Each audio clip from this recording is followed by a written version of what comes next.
Hi everybody, this is Michael Hildebrand and I'm your host on the Sleeptrust podcast, where I'm talking about how to gain back trust in your ability to have a superb sleep again. In this week's episode of the Sleeptrust podcast, we are talking about commitment.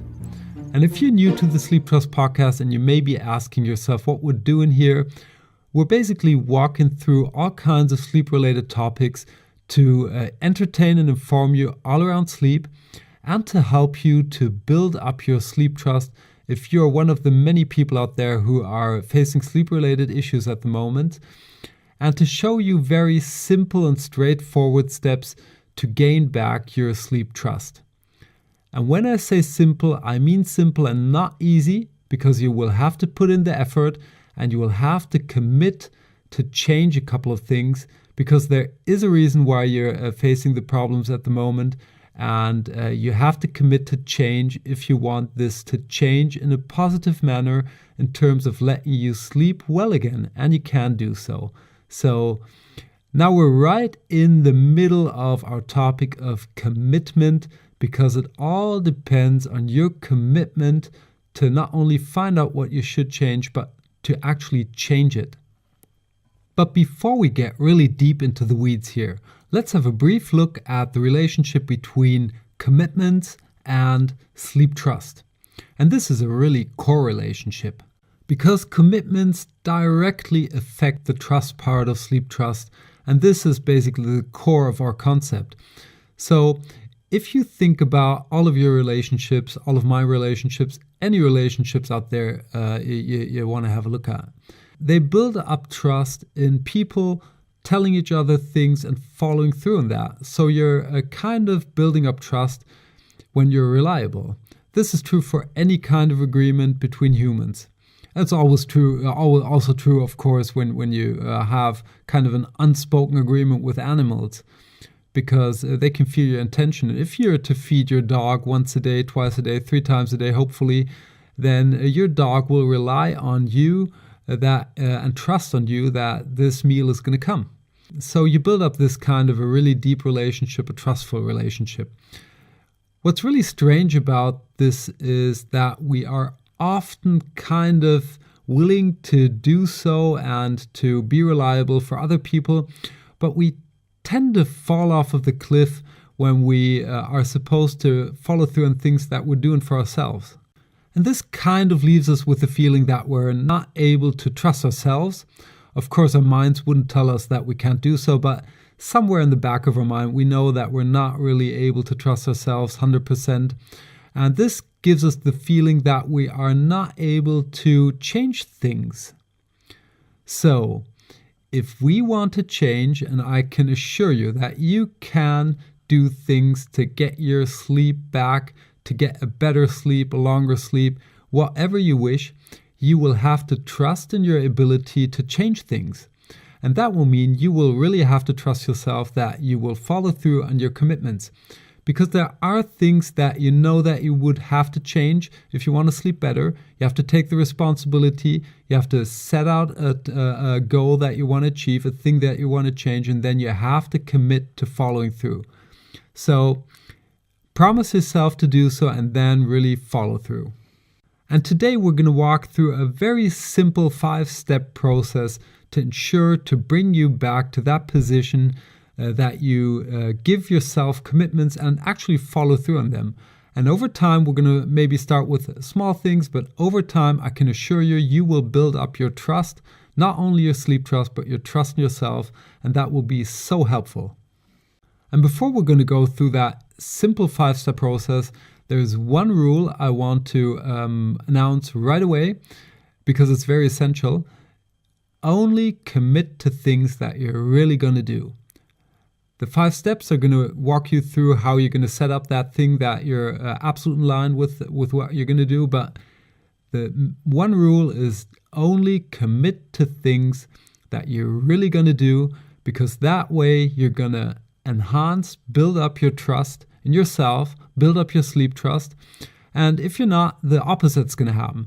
And you're also going to waste your time. So please take that rule really to heart. And now I'm going to walk you through the 5-step process. So let's start with the first step of the process, and this is a very simple one.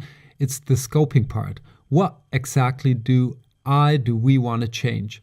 We've all done it, we can all do so, and it's very easy. So in our example, let's say you're kind of staying up late hours for what reasons ever, watching TV, doing other stuff, and you now want to be in bed at 10 p.m. That's a goal. So it's specific, you can measure it, and 10 p.m. you want to be in bed. Period. That's basically step 1 done. So let's move on to step 2 now. And this is where kind of the first part of the magic kicks in. So we're going to ask ourselves the why question. Why am I actually going to bed earlier, or why do I want to do so? And typical answers could be, okay, I want to do so because I want to be in bed earlier, I want to sleep longer, all kinds of rationalizing answers. But we're missing out on the most important thing when it comes to commitments and to following through. And this is to get our bodies, our minds emotionally involved. It's only then when we kind of feel that we're pulled by our emotions that we're really going to do it. So we're not really going to sleep in this example because we want to sleep longer. We are going to sleep earlier at 10 p.m. because we want to feel refreshed. We want to feel healthy. We want to feel powerful throughout the day. We want to be maybe more patient in our relationships. We want to lose weight. We just had the podcast about sleep diet. We may want to get more done because we're refreshed and more concentrated. These are really things that kick our emotions in. And that's where we really have to watch that we get emotionally involved. I attended a seminar, it's kind of a long time ago, but there was a sales guy and he said the following that it really stuck to me, and I hope it's going to stick to you too. He said, if you're a sales guy and you want to really, you've got rational goals, you're going to raise skinny kids. That's what he said. Meaning you really have to be emotionally involved in your sales process or you're not going to sell anything. So that's step 2. By the way, I'm going to lay out a cheat sheet that's going to walk you through these 5 steps in a coherent manner, and it's going to be very easy, simple. You can download it on sleeptrust.eu. I'll put it there for free in the podcast section of this episode, just that I don't forget it later on. The next thing we want to do is to sit down and to visualize us performing our commitment. So let's say we want to go to bed at 10 o'clock. Now we would sit down, close our eyes, and really walk through the process. We would see ourselves maybe watching TV, switching off that TV at 9:30, going up, brushing your teeth, going to bed. And then we would also visualize when we get up, when we, and not only visualize, we would visualize and emotionalize when we get up. And when we get that benefit out of it, we would see ourselves in the relationships, be more patient, being a good listener.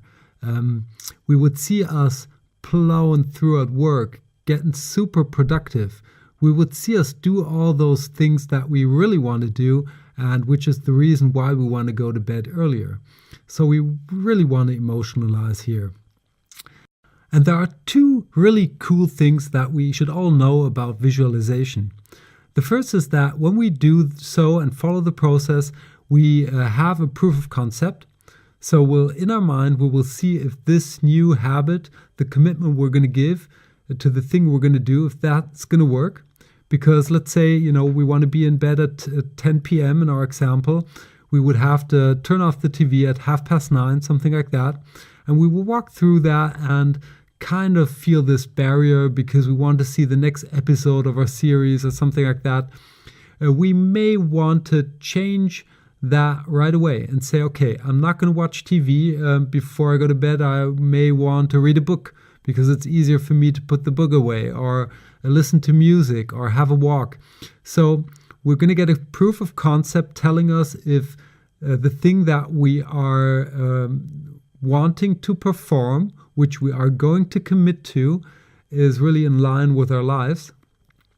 And the second thing is that we are actually already training our new habit. because our minds do not really differentiate between things that we only imagine to do and things that we actually do. And that's a really, really powerful thing to know. So if you train things in your mind, it's basically almost as if you're really training it. And this is not only me saying this. There are plenty of studies out there. One that comes to mind now is where they had 3 peer groups of people playing basketball. And they had one peer group really doing the training, throwing the baskets and in real life. Then they had a second peer group that was to train only by visualizing throwing baskets. And the third peer group was not to train at all. And what they found out was that, okay, to be fair, the group that really trained real life, they were the best. But the second peer group that only did training by visualization was only slightly behind them. It was, I think it was 2% lower performance than the other ones. And the third peer group that did not train at all, they were completely off of the records. So that was to be expected. But you can, the message is, if you do this in your brain, you're already starting to build up your new habit. So now we're going to move on to step 4, which is that we are going to set up a promise to ourselves. Yep, we are going to promise ourselves that we're going to follow through on our commitment. And we can do so by, of course, making that promise in our heads to us. But it is much more powerful to write those promises down on a piece of paper. That way you get more senses involved. You kind of see and read what you're actually promising to yourself. And a couple of years ago, I attended to an investment seminar. And what they did was to give everybody a so-called promise card, where we were supposed to write down the promise to ourselves. And this little promise card was about the size that you could easily put it into your purse. And that way you could carry it along with yourself. You would know that the promise is there somewhere, and you could even and should read it once or twice or 3 times a day to kind of refresh that promise and keep it in mind. So this is a thing that we're gonna do there. We're gonna do it on the foundation of steps 1 to 3, so we know exactly what we want to do. We know why we want to do it, and we have a clear idea and emotionalized vision of what we're and how we're going to do that. And now we're going to set up this promise to ourselves. So we're going to promise ourselves that we're going to follow through on our commitment based on what we learned in the first 3 steps. The last thing we really want to take care of is to keep ourselves accountable. And there are 2 basic ways that we can do so. The first is that we keep accountable to ourselves, which we can do by using a sheet of paper, writing down our commitment and tracking this every single day by giving us a stroke. And over the period of a couple of days, a week, a month, we will see how many strokes we get and get a feeling if we're following through. You can also use an app on your smartphone. I'm using the Better Habits app, which is really great to track things like that. But the second way is far more powerful. So if you have something that you want to change or have to change to build your sleep trust, which is kind of hard for you, I would recommend to get yourself an accountability partner. This is somebody that you will tell what you're committed to do, and that he or she will ask you every single day on if you really performed and followed through on your commitment. So you can take somebody out of your friends, you can take somebody out of your family, but you really have to take somebody that you know will not let you off of the hook. And that's really important. If you do so, you will feel this social pressure and you'll really get that extra boost to push you through even hard times, when you're not really feeling like doing it, or on days where it's maybe, where you maybe think it doesn't really matter to you. So you have this social pressure, and I'm not really a friend of social pressure in many other areas, but I think if you take a conscious decision and say, I want to change my life for the better, and social pressure helps you to do that, that's absolutely a thing you might want to consider doing. I've got an accountability partner of my own. Hi, Fiona. I hope you're listening to this right now. And I can tell you this is one of the most powerful things I've experienced in my life when it comes to changing things to the positive. So let's wrap up this episode of the Sleeptrust podcast together. First of all, you really want to follow through on your commitments, because this is the single one thing that you have to do if you want to build up trust into yourself. And this is the foundation of building up sleep trust. There's a 5-step process that is very simple that you can walk through, which is, first of all, doing the scoping. What do you want to change? Going to bed early or anything other? Then you want to find out and define for yourself why you want to do that. And you want to do it by finding emotionalized reasons. Think of not wanting to raise skinny kids. I think that's kind of a good trigger to remember that. In step 3, you want to visualize that, walk through your commitment, see what it really means for your life, and emotionalize, of course. You want to feel positive doing so. In step 4, you want to promise to yourself that you're going to follow through. And in step 5, you want to do so by keeping accountable to yourself or to an accountability partner. That could be somebody out of your family, your friends, you name it. Just get somebody to keep you accountable. And remember that you can download a cheat sheet that will walk you through this 5 simple steps and help you to build up your sleep trust through following your commitments right now. With that, we're going to bring this week's episode to a landing. I hope you enjoyed yourself and that you tune in next week when we're going to talk about joining the 5 a.m. club. And I can tell you, if you want to join the 5 a.m. club, you should really be committed. So until then, have a superb sleep. Hey there, and thanks for listening to the Sleeptrust podcast. I hope you've enjoyed this episode. If you want to get further information on this podcast or material that will help you to gain back your sleep trust, please check out sleeptrust.eu. That's sleeptrust.eu, where you will get lots of information around sleep. And here comes some legal stuff.